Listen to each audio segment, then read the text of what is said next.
Here's the Prime Minister speaking about his meeting with the President of China live in Bali here on Sky News.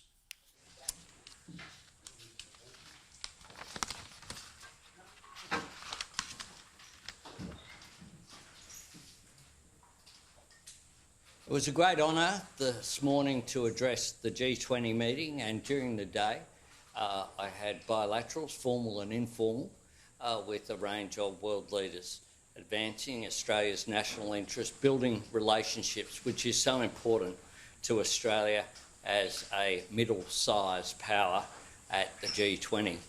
This afternoon I've just concluded a successful bilateral meeting with Chinese President Xi Jinping.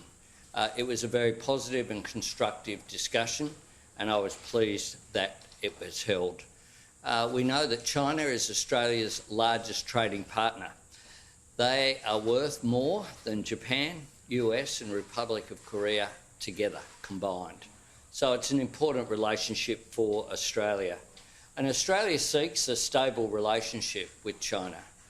We have big differences to manage, but we're always going to be better off when we have dialogue and are able to talk constructively and respectfully, but also honestly about what those differences are, and we were able to do that this afternoon. Today, I think both countries took an important step to moving forward. There are many steps, of course, that we are yet to take, and I have said consistently since before I became Prime Minister, we'll cooperate where we can, disagree where we must, and act in the national interest.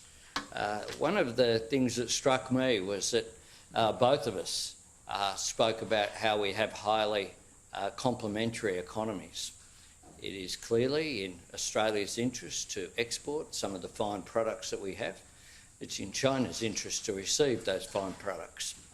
And so it was a very constructive discussion. I think it was a positive development in our relationship as we approach the 50th anniversary of diplomatic relations between Australia and the People's Republic of China that, of course, occurred post the Whitlam government's election that we will celebrate with the opening of Goff's House in Cabramatta on the 2nd of December, but also, of course, the signing that came into effect on the 21st of December 1972 when our respective ambassadors signed the agreement to recognise each other in Paris. Happy to take questions. One at a time. Phil. In terms of tangibles from the discussion, was there any mention of resuming annual dialogue, leadership dialogue we used to have with China, or like the Blinken visit to China, which came out of the Biden talks? Was there any suggestion on your minister, Senator Farrell? We agreed that there'd be further dialogue. There have, of course, already been meetings between our foreign ministers and our defence ministers, and we agreed that that was a positive thing. The foreign minister was there at the meeting, along with other senior officials from China, as well as our head of the Department of Prime Minister and Cabinet and our head of Foreign Affairs. So I would expect that there will be further meetings.